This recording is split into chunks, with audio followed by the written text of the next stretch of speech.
A walk down memory lane leaves Todd Chrisley's mother Nanny Faye feeling hot and bothered.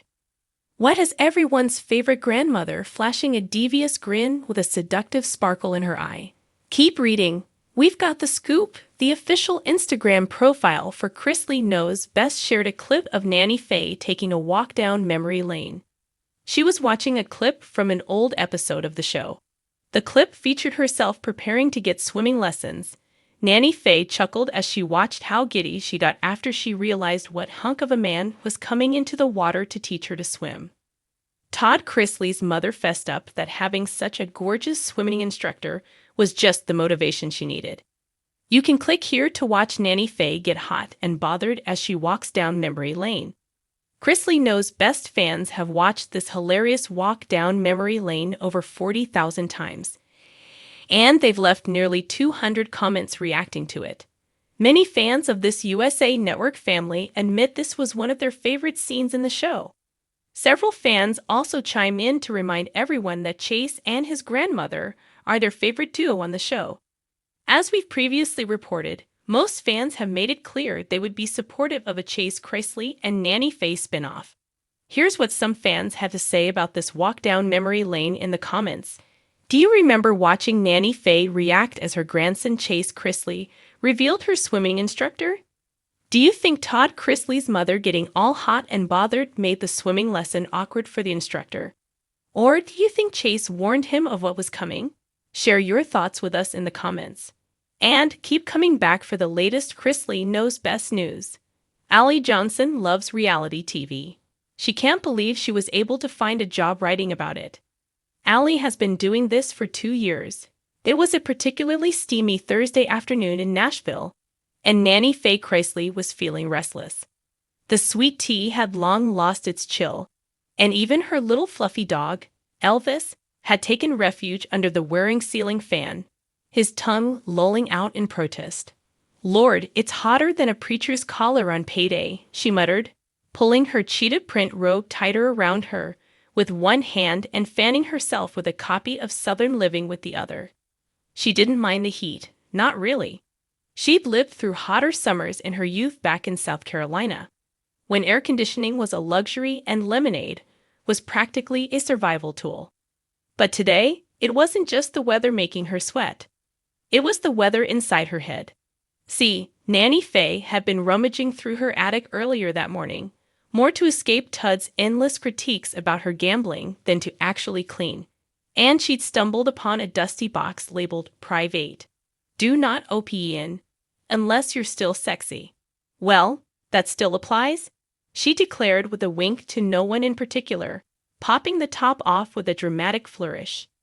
Inside were treasures. Old photographs, faded love letters, and one particularly racy red garter belt that made her cackle like a woman half her age. As she sipped her lukewarm tea, she stared down at one yellowing photo in her lap. It was a black and white snapshot of her and a man named Ray Buzz Delacroix, taken in 1962 at the Myrtle Beach Boardwalk. Buzz, as she remembered vividly, was all arms, charm, and danger. Mercy, she sighed. That man could twist a woman's spine like a bottle cap. She hadn't thought about Buzz in years, maybe decades. But suddenly, it was all rushing back. His motorcycle, his leather jacket, his cologne that smelled like fresh-cut cedar, and just a hint of bad decisions. She could feel her cheeks flush, not from the heat this time. Elvis looked up at her and tilted his head. "Don't judge me, Elvis," she said. "Your mama had a past." Her mind drifted even further. There was that summer at Lake Hartwell when she almost ran off with the merry dentist who told her she had the best molars in Anderson County. And who could forget sweet, awkward Harold Pritchard, who once wrote her a poem comparing her eyes to gravy? Thick, brown, and irresistible, he'd written. That boy was a mess, she laughed.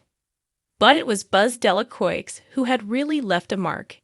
LSHBACK, summer 1962, a younger Faye, all big curls and bigger confidence, strutted across the Myrtle Beach Boardwalk in a halter top that left little to the imagination and shorts so tight they squeaked. Buzz was leaning against his motorcycle, sunglasses low on his nose, giving her a look that made her knees a little wobbly. "Well, if it ain't the prettiest thing to come out of Gaffney," he said, pushing off the bike. "And if it ain't the slickest heartbreaker this side of Georgia," she shot back, eyes twinkling. They spent the summer dancing in juke joints, sneaking into drive-ins, and scandalizing every church. He took her on wild rides through back roads, holding her tight as the wind whipped through her hair. He was trouble. She loved trouble. But he had a wild streak that couldn't be tamed. And she was smart enough to know that a man like Buzz didn't stay in one place, or with one woman, for long. Still, when he asked her to run off with him to New Orleans, she paused. She really did. "I could get used to bayonets and jazz," she whispered, fingers tangled in his hair. "What could you get used to never knowing where I'll be tomorrow?" he asked, already halfway gone. And that was that, back in the present. Nanny Faye let out a long, satisfied sigh. "Whew," she said, fanning herself harder. That man was a walking heatwave. Just then, the front door creaked open. Todd Chrisley poked his head inside, looking suspicious. "Mama, what are you doing in here? The air's been off for hours. You're gonna pass out." She quickly shoved the photo under a magazine. "Boy, I've been through childbirth and 3 divorces. A little heat don't scare me." Todd walked in, wrinkling his nose. "What's that smell?" She paused. "Memory lane." He gave her the kind of look only a son who has walked in on his mother watching Magic Mike 6 times can give. "Should I be concerned?" "Only if your daddy had a motorcycle and a criminal record," she grinned. Todd groaned. "Lord help me." But Nanny Faye was undeterred. She had half a mind to track Buzz down, just to see if he was still alive, and maybe still wearing that leather jacket. She picked up her phone, started searching Facebook. "Ray Delacroix," she murmured. There were too many results. "Maybe if I add motorcycle and bad decisions to the search." Instead, she typed, "Buzz Delacroix, Myrtle Beach, 1962.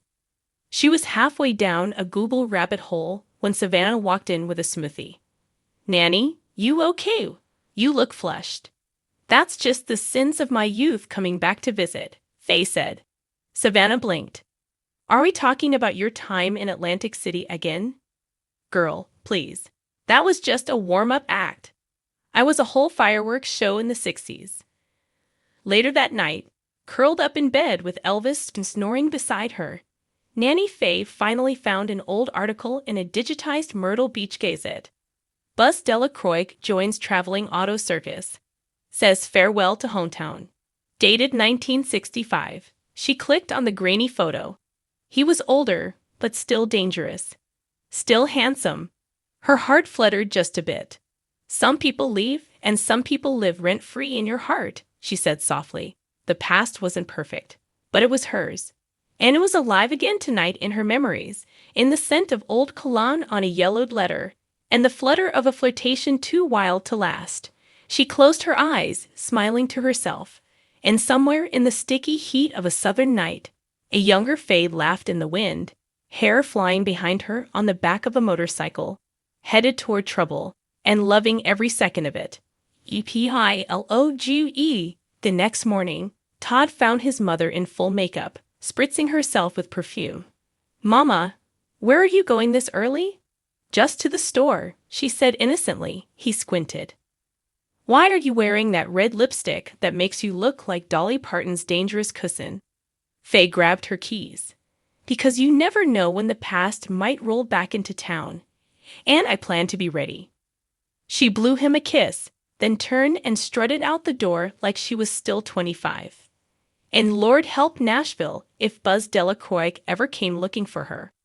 Because even after all these years, Nanny Faye Chrisley was still hot, still bothered, and absolutely unforgettable.